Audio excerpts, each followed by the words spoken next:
네, 시청자 여러분 안녕하십니까. 전주 MBC 초대석 반갑습니다. 예, 송호생입니다. 사람의 혼을 이루고 있는 푸른빛, 이게 무슨 뜻인지 아십니까? 바로 국어사전에 실린 혼불의 뜻입니다. 혼불은 원래 국어사전에 없던 단어였는데 최명희 선생이 대하장편 소설 혼불을 출간한 이후에 실리게 되었습니다. 우리 말과 어를 지키려 노력했던 작가 최명희 선생의 문학 정신을 기리기 위한 혼불 문학상이 올해로 벌써 4회째를 맞이했습니다. 오늘 전주 MBC 초대석 반갑습니다에서는요, 올해 혼불의 주인공을 초대했습니다. 올해 수상작으로 선정된 비밀정원의 박혜영 작가입니다. 안녕하세요. 네, 안녕하십니까. 반갑습니다. 네. 축하합니다. 네, 고맙습니다. 내가 이번에 혼불의 주인공이 될 거야, 이런 생각을 하셨나요? 뭐 기대는 했죠. 그렇지만 어허. 이렇게 확실히 당선이 되고 나니 뭐 현실적인 것 같지도 않고 네네네. 네, 기뻤습니다. 어떤 분들은 좋은 꿈을 꿔서 네. 예, 수상할 줄 알았다, 이런 얘기도 하시던데요. 예, 저도 뭐 좋은 꿈이 몇 개가 꿔지긴 했어요. 그랬어요? 예, 어떤 그렇지만 꿈이었나요? 뭐 난을 받는 꿈, 나는 네. 화분을 받는 꿈, 뭐 이런 아하. 꿈을 몇 개를 꿨는데 예. 워낙 이제 뭐 실력 있는 젊은 작가들도 많고, 예. 요즘 작가 지망생들이 무척 열심히 장평소설에 공부를 하기 때문에 네. 설마 뭐 제가 될까 하는 생각은 가지고 있었죠. 근데 막상 이제 당선 소식이 들려오고 그랬을 때, 이게 뭐 정말 실제로 이런 일이 일어나는구나, 나에게도. 뭐, 예, 그런 것도 있었고요. 그 다음에는 그러고 드는 생각은, 이제 내 소설 속의 인물들도 네. 세상에 나가서 이렇게 세상 사람들과 소통할 수 있게 됐구나. 내가 그들의 이야기를 세상 사람들한테 들려줄 수 있게 됐구나 하는 게 가장 뭐 기뻤고 가슴이 좀 벅찼죠. 네. 예. 뭐 집안 식구들 뭐 난리였겠네요. 예, 좋아했죠. 그러고 이제 자녀들이 친구들도 엄마 소설 쓰신다던데 어떻게 됐어? 그게 오랜 세월 갈 거 아닙니까? 네, 네. 그러다가 이제 어느 날 소설이 당선됐다 그러니 네, 네. 실제로 그런 일이 있네. 막 아하. 이런 재밌는 에피소드들이죠. 이제 뭐 유명 인사가 되신 거예요. 예. 고맙습니다. 야, 비밀정원이란 그 네. 제목의 작품이죠? 네. 예. 소설 작품, 이번에 혼불 문학상 수상을 한 작품의 내용을 좀 간략하게 소개를 해 주시죠. 어떤 내용인지. 예, 처음에는 그러니까 한마디로 말하면 성장과 사랑 이야기입니다. 네. 그러니까 소설의 주인공인 이제 소년 있고, 그 다음에 저쪽 반대편에 또 소녀가 있습니다. 네. 근데 그 소녀의 어린 시절부터 계속 이제 전개가 되고, 거기서 어느 날 그 소년이 13살 되던 해에 외국에 나가서 말로만 들었던 독일에 가 있던 아버지의 동생이 돌아오게 됩니다. 네네. 그 삼촌이죠. 소설에 나오는 유리 삼촌인데요. 그 독일에서 온 삼촌을 자기는 태어나서 한 번도 못 봤죠. 몇 년 동안. 근데 이제 그 삼촌이 돌아오게 됐는데, 그 삼촌은 아주 뭐 지식도 있고 학식도 있고 아주 세련된 어떤 신사 같은 분인데, 네. 굉장히 정신적으로도 깨어 있는 이런 분인데, 제가 이제 가만히 보니까 집안 분위기 이런 게 굉장히 소년이 느끼게 되는 거를 이제 드러내는데, 보니까 뭔가 좀 달리 보이는 예, 그런 좀 게 이상한 있어요. 예. 점을 느꼈군요. 예. 네. 뭐 사랑방 손님과 어머니에서 오기의 시선처럼 네네. 그런 시선들이 이제 나와요. 그런데 이제 거기서 이제 그러다가 이 소년이 어느 그 연못가에서 거기 이게 오래된 양반가 큰 저택을 배경으로 하거든요. 네, 노관이라고 노관이라는 하셨더라고요. 그 저택을 배경으로 하는데, 거기에 연못가에 이 소년이 나갔을 때 네. 소녀를 만나게 됩니다. 네. 예, 근데 이제 수녀 원장을 따라온 소녀를 만나게 되는데, 갑자기 이제 소녀는 그 연못가에 나타난 거죠. 거기서 이제 그 소년과 소녀가 만난 이후로 소녀가 편지를 보내게 돼요. 네. 근데 그 편지가 이제 이 소녀의 동화적인 소녀의 성장 과정을 적은 편지죠. 네. 그래서 그 소년과 소녀의 성장 과정이 한 줄기를 이루고, 네. 그 다음에 이제 독일에서 돌아온 삼촌과 어머니가 옛날의 첫사랑이었던 그 사랑이 한 줄기를 이룹니다. 네. 예, 줄거리는 그렇게 간단합니다. 예, 어머니와 이제 삼촌이 네. 있고, 거기에 이제 성장들. 조카, 네. 아들이 있고 네. 또 그다음에 어머니와 시대상들. 예, 예. 어머니와 삼촌은 결혼하기 전에는 이제 연인 관계였는데 예, 결국은 이제 같이 살지는 않는 네. 그런 상황인데 또 어머니와 그 삼촌의 예전에 젊었을 때 그 사랑의 산물이 이 작품 가운데 예, 있다면서. 작품 가운데 한 명이 있어서 예. 아까 있죠. 애들이라고 말씀하신 게 예, 이제 하나가 길러지죠. 다른 그 여자아이를 말하는 거겠죠. 말하자면 이제 숨겨서 남자아이하고. 길러지는 거죠. 네. 그게 배경이 이제 순영원에서 길러지는 겁니다. 예. 굉장히 흥미롭고 글쎄요. 읽어보시면 아주 재밌습니다. 실험적 요소도 좀 있다고 말씀하셨지만은 줄거리는 뭐 예. 간단한데 예. 아주 재밌어서 네네. 예. 자, 최명희 선생님이 내 안에 있는 무언가가 불러줘서 혼불을 썼다. 네. 이런 얘기를 생전에 했었거든요. 네. 뭐 그런 것이 이번 작품에서도 좀 느껴졌었나요? 예. 최민희 선생님이 그런 말씀을 하신지는 저는 몰랐어요. 근데 저도 사실은 똑같은 말을 하고 싶거든요. 예, 항상 머릿속에서 맴돌았죠. 그 인물들이. 맨 처음에는 그냥 덩어리로 그냥 투명하지 않게 그냥 인물들이 있더니 그다음엔 아주 점점 구체적이 됐어요. 저한테 말을 걸기도 하고 서로 말을 하기도 했죠. 그래요? 예, 그리고 네. 막 시끄럽고 쓰지 않으면 안 될 것 같은 어떤 생각들이 있었어요. 예. 예. 자, 이 비밀정원. 이제 대체로 네. 어떤 내용의 작품인지는 좀 감은 와요. 네. 그러나 이제 읽어봐야 되는데 이 책이 이제 녹화하기 바로 직전에 다 나와가지고 예, 제가 예. 다 읽어보지는 못했는데요. 비밀정원이 던져주는 메시지는 뭐라고 생각하세요? 뭐 시대적인 관습이나 그 당시의 어떤 사회 제도가 꼭 합리적이지만 않았잖아요. 예. 합리적인 방향으로 진행돼 왔죠, 이제까지요. 그죠? 앞으로도 진행돼 갈 거고요. 네. 그게 이제 말하자면 뭐 정의라든가 애정이라든가 정치제도라든가 그러니까 어떤 뭐 애정 문제에도 합리적인 방향으로 저는 이 시대에 이제 가고 있다고 생각합니다. 네. 근데 그 시대만 해도 굉장히 그러니까 개인의 감정을 많이 붙잡는 제도들이 많았어요. 그래서 그런 어떤 시대적인 질곡, 거기에 무너져가고 쓰러져가는 개인의 희생돼가는 개인의 이야기들을 예. 여기에 담아봤습니다. 네. 한 사람은 뭐 사람 어떤 한편에서는 사랑에 의해서 무너져가고 시들어가고 자기를 포기해야 되고 희생해야 되고 한쪽에서는 정치제도에 의해서 시대적인 정치제도에 의해서 청춘을 포기하고 목숨을 포기했던 어떤 한 부류들 예. 이야기를 이렇게 함께 넣었습니다. 예. 아, 꼭 읽어보고 싶은 생각이 나네요. 예, 그리고 예. 청소년들한테도 권하고 싶은 책이에요. 아, 그래요? 사실은 예. 괜찮습니까? 청소년들 읽어도? 아주 좋죠. 너무 좋아요. 네. 좋은 얘기들이 너무 많고 예. 읽어보시면 알 겁니다. 예. 아, 이 책이 이렇게 나와서 예. 보니까 신기한가요?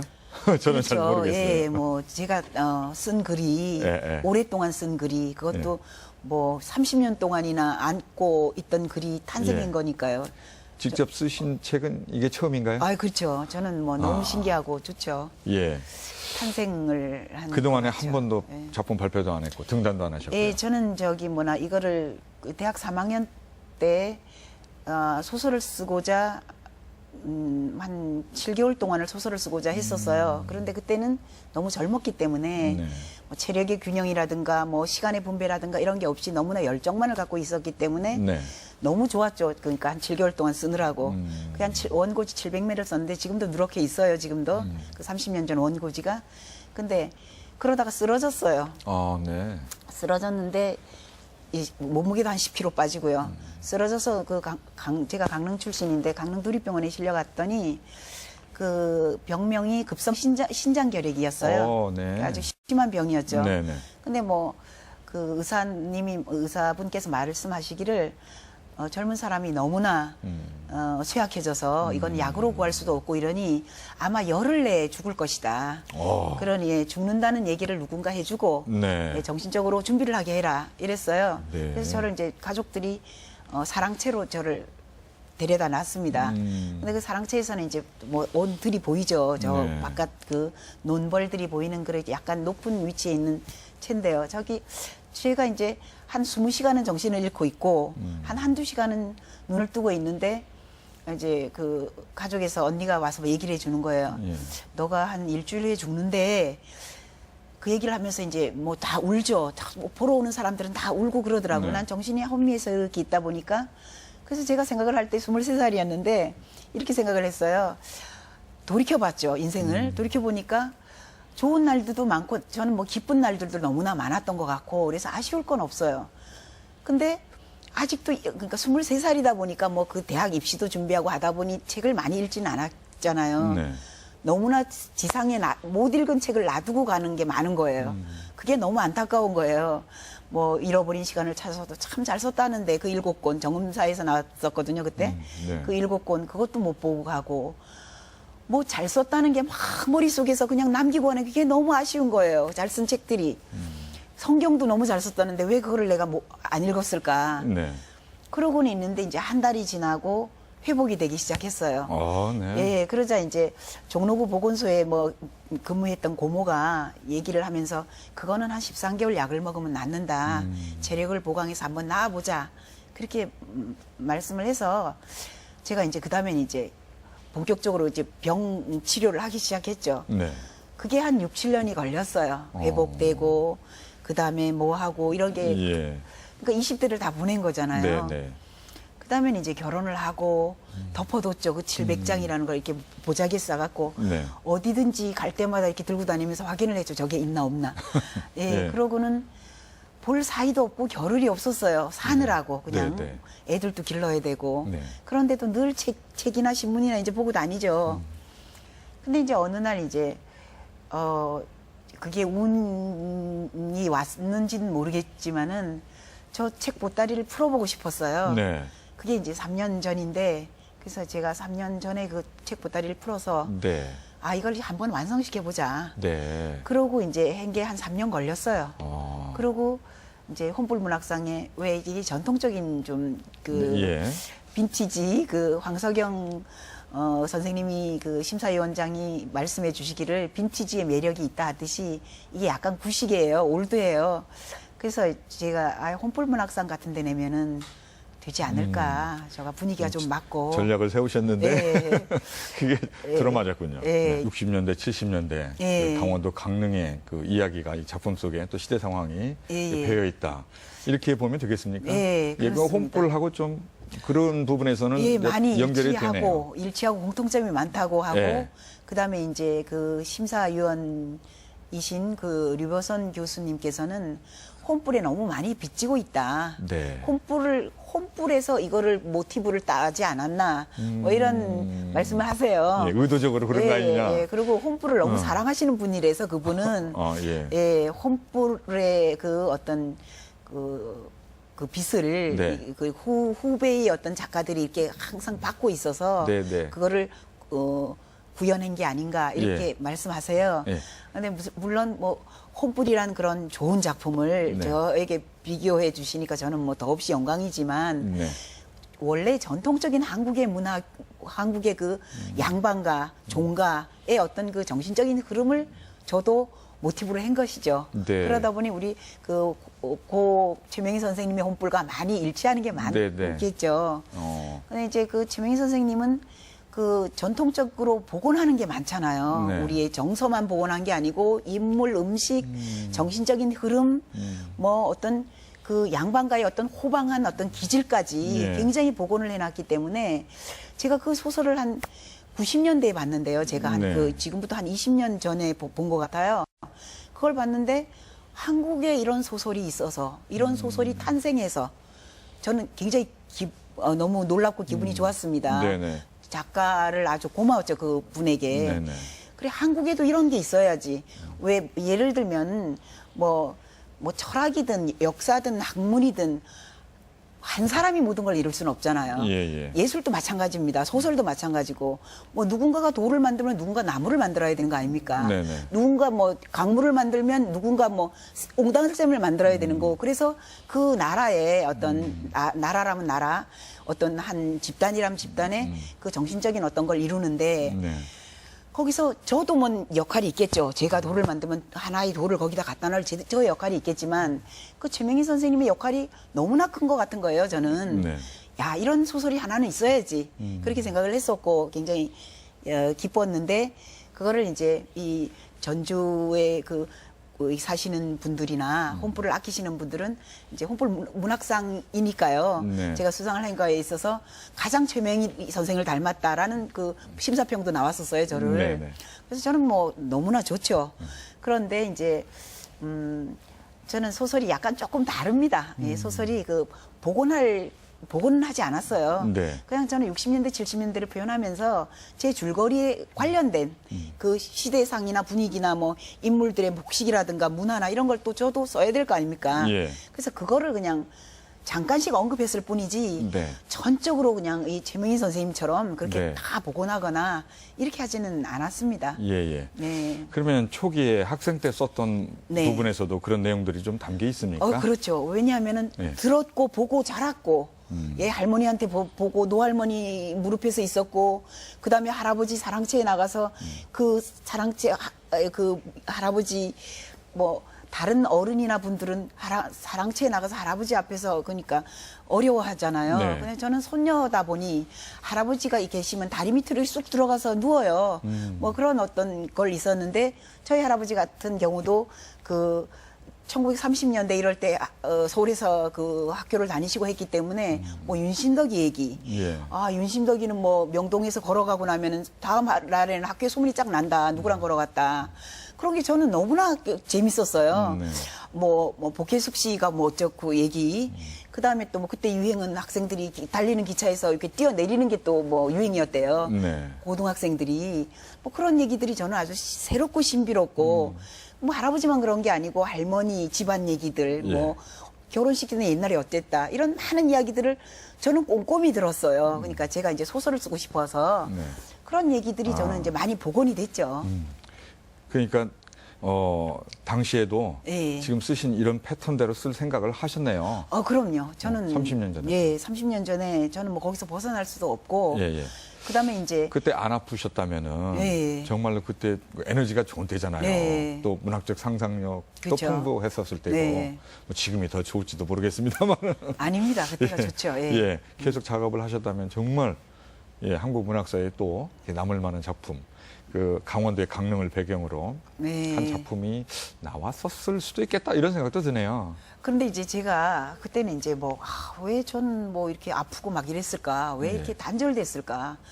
저는 아주 너무나 의욕적이었는데, 근데 지금 이렇게 생각을 해보니까 저는 제가 하는 말인지는 몰라도 너무 그렇게 일찍 등단하는 것보다는 지금이 낫지 않나. 왜 얻은 게 너무 많거든요. 네. 그때는 만약에 이제 소년 등단하는 사람, 등과하는 사람이 있잖아요. 예. 옛날에 뭐 말하자면 소년 과거급제 하는 사람들 있잖아요. 그런 사람들은 명성을 빨리 얻게 되면 잃을 게 많은 것 같아요. 네. 왜 좀 더 낮은 위치, 좀 더 내려가서 많은 걸 봐야 되는 시야가 조금 더 좁아지는 것 같은 느낌. 뭐 좋은 점도 있겠죠. 그렇지만 저는 더 많은 걸 잃어버리지 않나.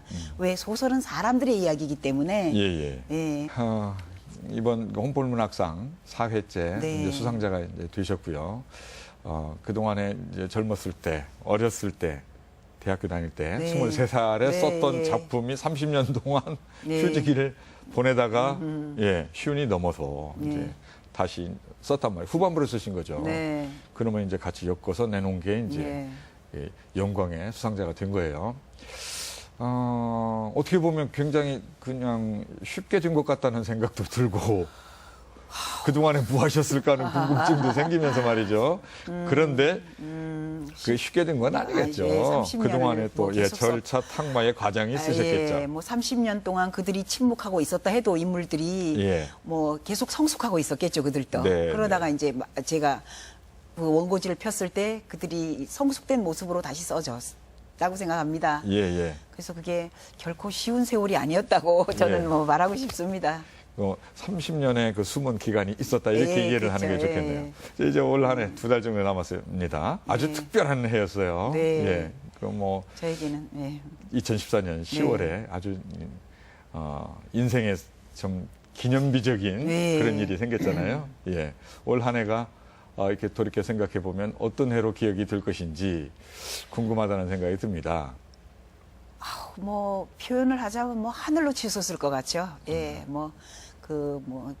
동료에도 있듯이 새 신발을 신었으니 하늘로 아주 펄쩍 뛰어오를 것 같은 그런 아주 너무나 기분 좋은 한 해.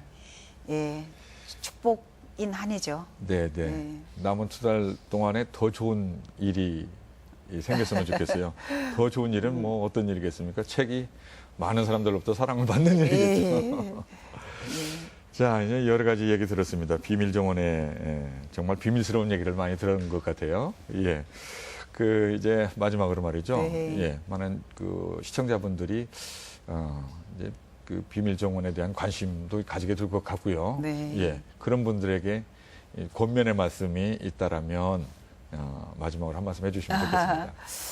예, 비밀 정원이라는 이 책이 제 책에 아직 비밀을 말씀을 안 드렸거든요. 예, 비밀이 들어 있습니다. 그게 뭐 인생에 대한 비밀도 들어 있고요. 사랑에 대한 비밀, 성장에 대한 비밀, 뭐 사물에 대한 비밀 많은 게 들어 있거든요. 그래서 한번 보시고 이 가을에 좋은 예. 가을에 뭐 재밌게 돼 있습니다. 책도. 네, 네. 그래서 보시고 책을 읽고 좋은 책이란 그럼 어떤 거냐 이렇게 말했을 때 책을 읽기 전에 하고 네. 읽고 났을 때 내가 얼만큼 변화됐는가 내가 변했으면 그게 좋은 책이랍니다.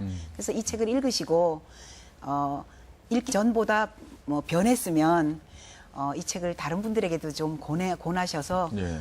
좋은 계절, 뭐 책 읽는 계절을 잘 보내시기를 부탁드립니다. 예, 많은 분들의 사랑받는 네. 작품이 되기를 바라겠습니다. 아이 고맙습니다. 예, 다시 한번 축하드립니다. 예, 예. 오늘 말씀 감사합니다. 예, 고맙습니다. 네.